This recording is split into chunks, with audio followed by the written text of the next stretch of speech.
And now, without further ado, the Ocean Lab live from Antarctica. And today we have hosts Erica Moulton and Ashley Bugge teaching us about ROVs. Awesome. You guys are our first session live from here. This is very exciting and very special. And we have a special shout out to this really cool class. Miss Wynn's wonderful tail waggers from Warren Elementary, the 2nd grade class, sent us this photo, so we're happy to share. And we're going to send back to you some official stamps from Palmer Station in Antarctica with today's date. That'll go back to your classroom, so we're excited to send you that from Antarctica. Yes. So I don't know how long that'll take to get in the mail, but it's on the way. It's on the way. We will probably be home before you get these. Yes. So we wanted to talk to you about exploration. So here in Antarctica, obviously, it's very cold outside. We have a few layers, but we've taken a few off. One of the things that happens in exploration is you have to use equipment to explore, to see things. So quite often you'll find explorers outside with binoculars. You'll find them outside with their cell phone because those have great cameras on them. You can add in things like camera housings for your cell phone so you can dip underwater and take a look. But also we like to put people outside, even though it's really cold. And to put people outside, they have to use a really special scuba suit that we call a dry suit. So the first part of a dry suit is this lovely hood. Really thick neoprene, really thick. Goes all the way over the head, and all that sticks out is your eyes and a nose and a little bit of your mouth so that you can either breathe through a snorkel or through a regulator while you're scuba diving. Pretty heavy. Yeah. Do you want to try it on? No, thank you. Not very comfortable. It's enjoyable thick, when you're outside and in the water, but nowhere else. If you are a girl with long hair, you have to find special ways to hide your hair because it will pull your hair out, but it does keep you really moderately warm. Yes. And the neoprene, fun fact, works by trapping a layer of water between the shell of this and your skin, and it warms up, and that's what keeps you warm, which is different than a dry suit. Mm-hmm. So then we also have a dry suit. So dry suit meaning exactly that. You stay dry on the inside. So you put on lots of different layers like you would put on if you were going snow skiing or you're just exploring or hiking in the snow. You can even put on like your warmest pajamas like I like to do. And some of these are also heated. You can have a battery pack and heat yourself up on the inside. And then you put your entire body inside and seal it with 2 zippers. And then your head pops out the top. It comes right tight against your neck, and everything stays dry and warm on the inside. And then even the feet are closed in. So you have these great little boots, nice feet closed in, and then you have to shove those inside some flippers. So it's a pretty big ordeal. It takes about 20 or 30 minutes to get dressed, and sometimes even longer to get undressed. Often a buddy to help you with and then the other interesting part of that is that even though you're dressed in all these warm layers, Antarctica still wins. It's still cold. Yeah. So we can only put people outside for so long as explorers. And so one of the things that we wanted to talk to you about today is about being an explorer in other ways in Antarctica. And so we have folks who work with submersibles, and a submarine or a submersible has people on the inside. And so there are polar explorers who can climb inside these submersibles and explore the depths, the benthos, out here in Antarctica and see all the critters, find what's living on the rocks, like starfish I think we've been looking at. I think we've also seen some sea urchins. Yeah, and a little worm. We found a little worm we did. We found some nudibranchs. Yeah. So we've seen all kinds of cool things, but we found those with scuba divers. So the really cool thing about the submarine is with people inside, you can stay down for a couple of hours or more. But you can only fit a couple of people at a time. One of the final ways to explore is with an ROV, a remotely operated vehicle. And so that's the thing that we're going to do today on the live stream to make you all explorers as well. And so an ROV is a remotely operated vehicle, and it's anything that operates remotely. So if you're sitting at home on your couch and you're using a remote control, that's remotely operating something, so you can change channels. So they're basically doing science by watching TV, is what I'm hearing. I think so too. I think we should. Video games, right? Those have some remote controls. But there's also drones, quadcopters.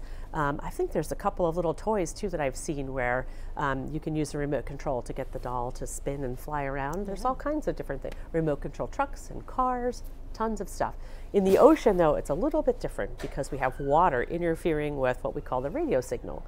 And so it's a little harder to do remote control with water, but we're going to demonstrate how to do that on your own with some really simple supplies that you can find at a standard store. And so we're going to build one of those right now. So. Cool. So before we start building, I'm behind the camera here. I just want to say that we have Jessie saying hi from Michigan. Oh, Hey, Jessie. hi, Jessie. Bianca saying hi from Florida with Lily and Bianca. Whoa. Hi. And we also have Julie saying hello from Missouri. Oh, So fun. we've got All over the United States. lots of people tuning in. And also, behind our beautiful presenters, we have our underwater robotics that you can see Erica working in the past, making amazing, very efficient examples of ROVs with children in different schools. And this is what we're going to be doing, right? So underwater robotics, the coat hanger ROV project. Yes. So at the end, we will wrap up with some resources for teachers if you'd like to consider trying to figure out how to do this in your own classroom with students or as a special after-class project, or if you'd like to do it at home on your own. We'll have a list of some resources at the end of our presentation. And here these are the supplies we're going to use today. Yeah, so up here, and these will all be listed in the description of this video, everybody. So if you want to make this at home or in your classroom, everything you need to know is listed up on the screen. It will be in the description, and you can come back and watch how to make it here. Correct, but we'll save it on YouTube. Woohoo! Okay, so different than submersibles, because there's people inside, all ROVs have certain things in common. So what they do have in common is structure. And so we all know what this structure is, right? It's a coat hanger or a t-shirt hanger, even though most of our clothes are on the floor at home. We do know what this is supposed to do, right? Hidden under the bed. So, but if we take this structure and we turn it this way, we now have the structure of an underwater robot. Okay, so this is our structure. All right. And Ashley's never done this before, so Never. we're gonna do this together. I'm so excited. All right, so here's our structure. The next thing that all ROVs have when they're operating in the ocean environment is something that is buoyant, right? Some flotation. So if you're at home and you've been lucky enough to be in a swimming pool or go to the beach, one of the things you've probably tried to do at some point is hold your breath. And if you hold your breath and you lay on the bottom, what comes up first, right? Your head and your lungs, because that's where the air is trapped. And some of us may be more airheaded than others. But yes, so that's the buoyancy or flotation for yourself. So anyways, we are going to use these. Do you know what they are? Ping pong balls. Very good. And so what do you think is inside ping pong balls? I would guess a big, I'm not sure, but maybe a pocket of air. Correct, right? So air trapped inside, so not golf balls. So air trapped inside. I'm going to use those as buoyancy on the top of our structure. So we're going to attach these to the top of our plastic coat hanger robot, just like this. And then what kind of tape am I using? I am using electrical tape. Electrical tape is really great out in the ocean. Oddly, it sticks even when it's wet. So it works really good. You'll find electrical tape all over the science lab. Every piece of sample gear we've used, when we've trapped plankton, all the things that we've done over the past couple of days, we've gone through several rolls of electrical tape. We use it to seal bottles, all sorts of stuff. At least they make it in this nice purple color. They make it in all the colors, green, pink, purple, black. Yeah, they make it in all sorts of colors. Okay, so now we have a structure with some buoyancy or flotation. So it means when this structure goes in the water, this side will come up first. So this is the top level of our underwater robot. So even if I were to drop it like this, Yeah. it would rotate like this because the air pocket is facing Correct. straight up. Yep. So whenever you're in the ocean or in any body of water, yes, floats always come up. It's the same as when you're on land. If you jumped off this little table here, where are you going to go? To the air or to the ground? Probably to the ground. Ground, right. We can't figure out how to defeat gravity, so same in the ocean, right? Floats will always come up. The next thing is that every ROV also has some weight or some counterbalance.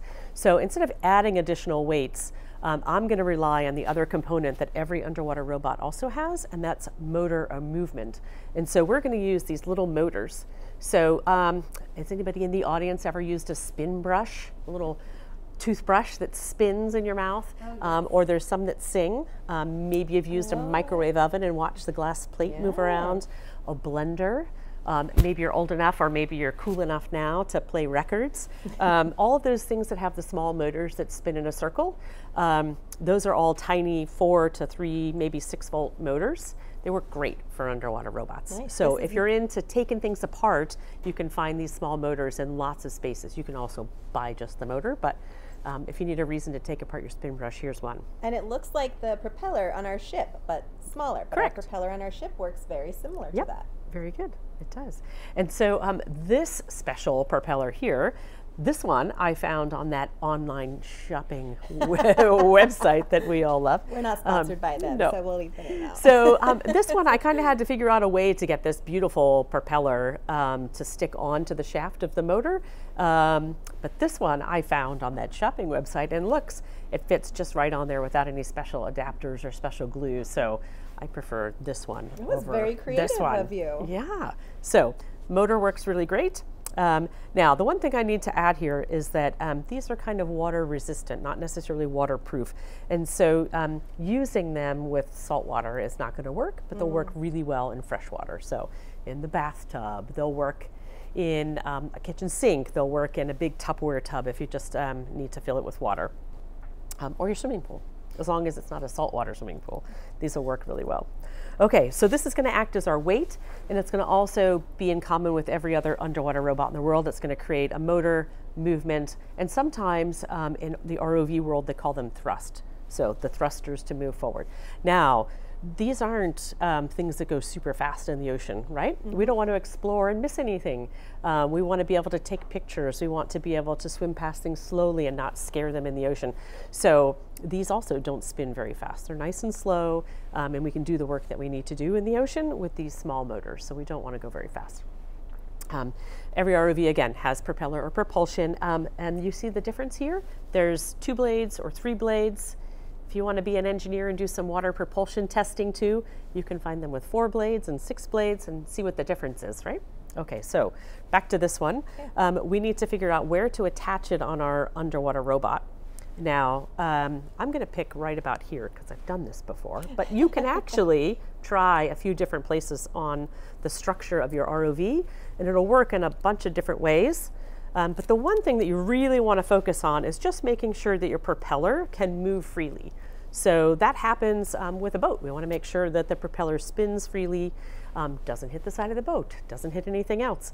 And sometimes they put a shroud over this to protect the propeller. So if critters are swimming by near a ship, you wouldn't want to get hit. So if you're in the south region of the United States, you might be aware of propeller guards for things like manatees, right? We want to protect ocean life that's out there moving a little slower. So same thing for operating in the ocean environment. Can I ask a quick question? Of course. Is it safe to assume that the more blades you have on it, the faster it would go?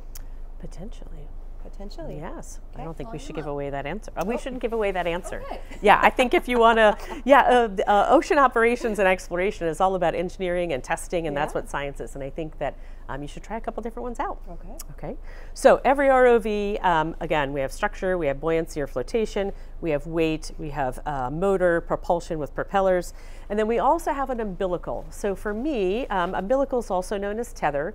This is the way that the power gets from the surface down to the motor that has to do the movement. This is the piece that in air, when you're sitting on your couch, happens. The magic that happens between where you are on your couch and your television or your remote control toy like the truck or the doll.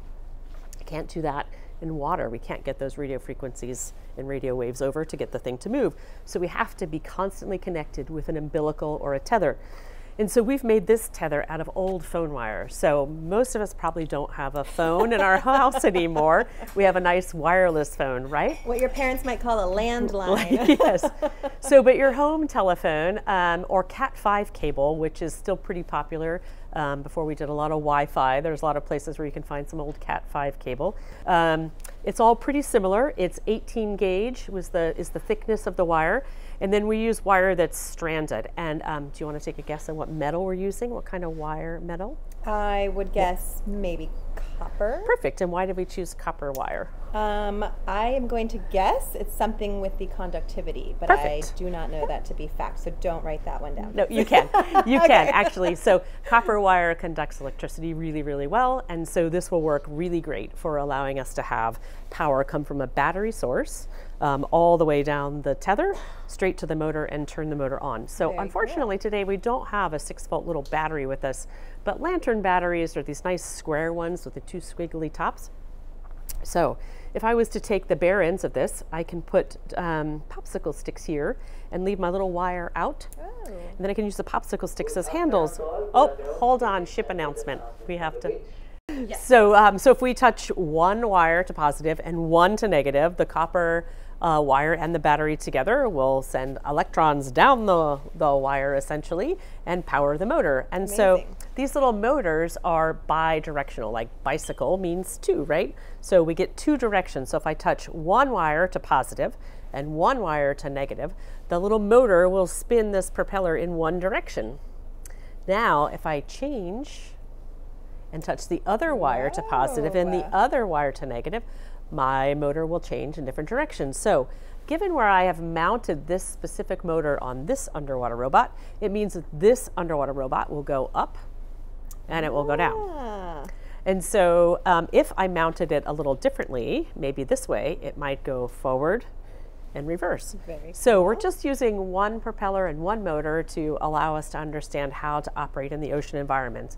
And one of the last things that every underwater robot has in common is it has a mission or a purpose. And so there are ROVs all over the world. They help with our telecommunication lines, they lay undersea cable, they explore for oil and gas, they look for shipwrecks, they do all kinds of recovery. They tell us about the deep ocean because they can certainly go deeper than people can go, Yes. even if you have on a warm, dry suit.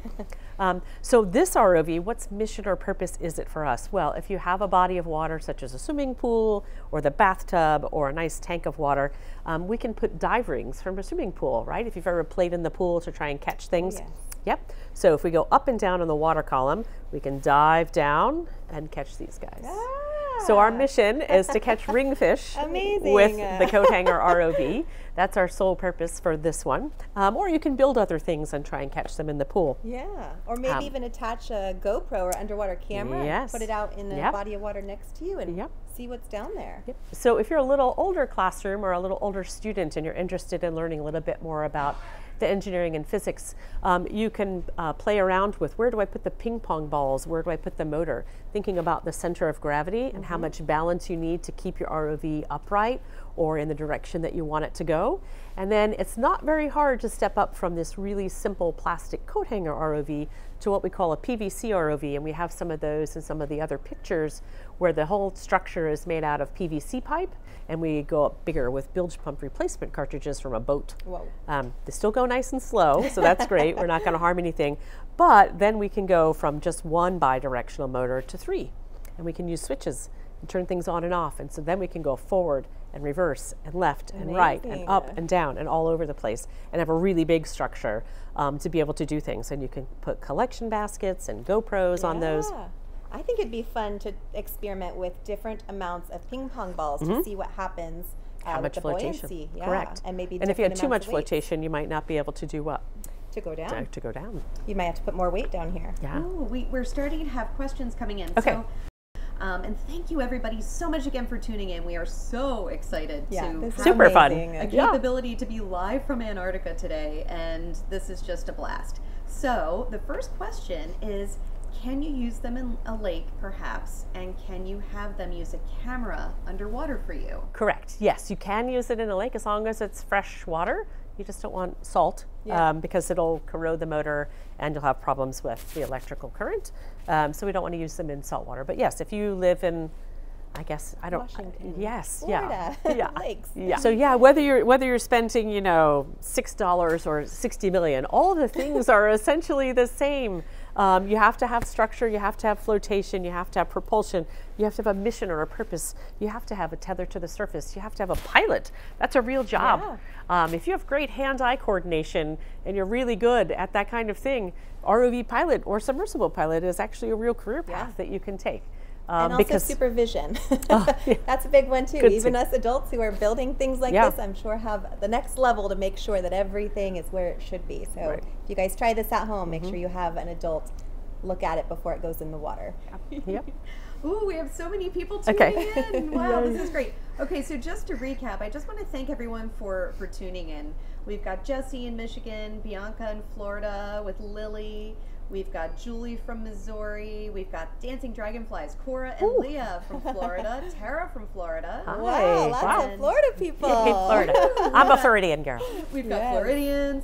We've got Bill from St. Louis, Missouri. Hi, Bill. We have Gabrielle from Florida. Awesome. And let's see, who else? Oh, we've got Steve from Montecito. Hey there. California. So people from California and beyond. So thank you, everybody, for tuning in. It's really fun. And what we'd love to do now is open it up for any questions you have. How cold is it right now?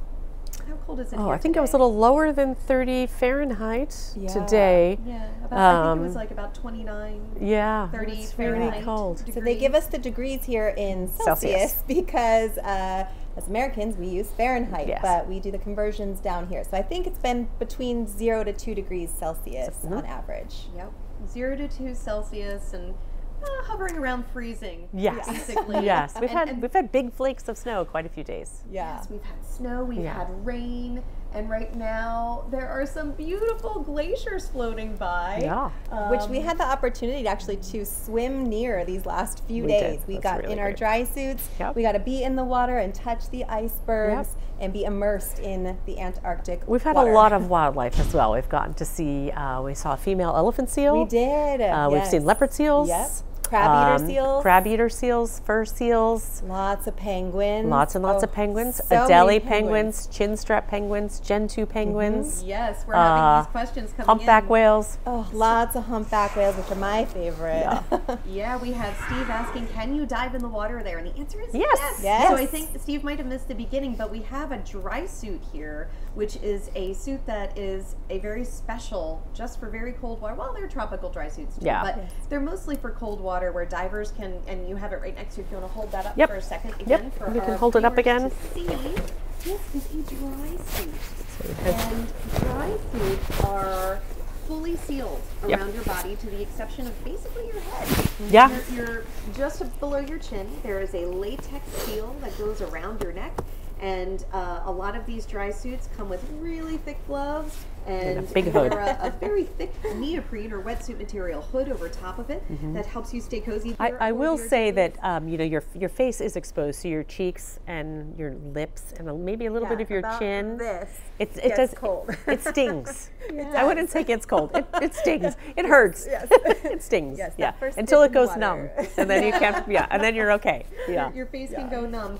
It can be very chilly. I have not dived on this trip. I won't be diving on this trip, but both of these lovely ladies have, and people have been remarking on just how beautiful it is to dive next to and around the sea ice. It's beautiful. See the blue colors that you cannot see anywhere else in the world. It's a different kind of color, a different hue. And we've looked at a lot of plankton, lots and lots of plankton. We've been towing plankton nets and looking under the microscope at the different types of plankton that are here, phytoplankton and zooplankton, so plant plankton and animal plankton. And we've had some pretty good luck. We've seen some diatoms, and the plankton is actually the most important part of the ecosystem here because it is the base of the food chain. So what do the krill eat that feeds everything else? The krill rely on the plankton. So we've been looking at the types of plankton that are here. Oh, we have another question that just came in. Can you use the robot to hold a bag for you to collect things? Yes, you can. Yes. And I think if that's your question, then you probably should consider maybe finding that book, which I know that quite a few booksellers carry, and the authors. But Harry Bohm and Vicki Jensen, the authors of that book, They sell the book on their own website, but I mean, you can find it all over the internet, and it's only a 10 or 13 US dollars for that book. It might be available on that same website that the motors are available on. Oh, cool. Yes. And it's in its 11th edition, so it's been updated to kind of reflect the different types of wires that are easier to find now, and some of the other parts and pieces makes it a little bit more, because we used to put film canisters around the motors, and those are really hard to find these days, so not anymore. Yeah. And actually, I'm excited to have a question from Julie asking, she heard that there was a tour around Palmer Station. That happened this morning. Yes, it did. Julie, word travels fast. Yes. I imagine you know someone here on the Ortelius, Julie, which is so fun. And Julie wants to know, she said she heard there's no entrance inside. Correct. We were not allowed to go inside, but the staff did come outside and give us a full tour of the outside of the facility. We saw everything from where they take in 500,000 gallons of fuel twice a year to keep everything running there. The desalinator, so how they get water. They take in seawater and they basically take all of the salt out of it. Yeah. Oh, more announcements. I hope you enjoyed your morning at Palmer Station. We did enjoy Palmer Station. And I would just like so Bianca, you have asked if we've seen any remnants of the Titanic, and the answer is no, because the Titanic is not here. Closer to the Arctic. It is, yes. It's up in the northern Atlantic Ocean, so that is closer to the Arctic Circle. The Arctic Circle, than the Antarctic Circle. So it's in the other end of the planet, the tippy top instead of the bottomy bottom. Yes. And but also very chilly waters where there were also icebergs. And also, fun fact, they actually used underwater robots, vehicles to ROVs, help find it and explore it. It's true. A great question. It is very true. And then also, so Diane Woodward is asking, are the waters calm? How was the passing through the Drake? And she heard that it's quite a journey there. So Diane, the journey across was epic. It was beautiful. Fact, it was really beautiful. The three of us were we got honored. to go out in it. We went in the Zodiac. There are two terms for the Drake Passage. There's the Drake Lake when it's calm, and then there's the Drake Shake when your boat is shaking and toiling and tossing and turning and listing, and it's just very stressful. Yeah. Doesn't feel good on the tummy for some. Yeah. And so we were fortunate that our passage down through the Drake was so calm that we were able to take a Zodiac, deploy it, actually a couple Zodiacs, deploy them. We went into the water. There was a plankton tow that everyone here on this live stream participated in. It was really fun. It was very fun. It was truly a historic moment for women in science. And so again, I want you to take a look at these incredible women who are here, educators and scientists.